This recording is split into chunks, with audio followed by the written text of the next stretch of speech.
Hi, this is the Redmagic 8 Pro and I'll show you how to log out from Gmail account on this device.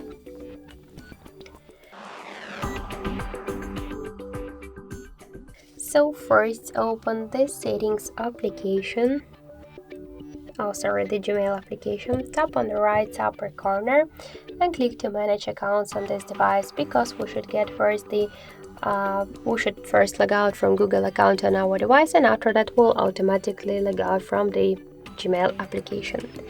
Just tap to your account and click remove.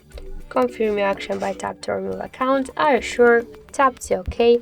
Confirm your action if you use some protect methods. Now we just successfully log out from the Google account, so let's go back to the Gmail app and we could see that we just successfully log out from here.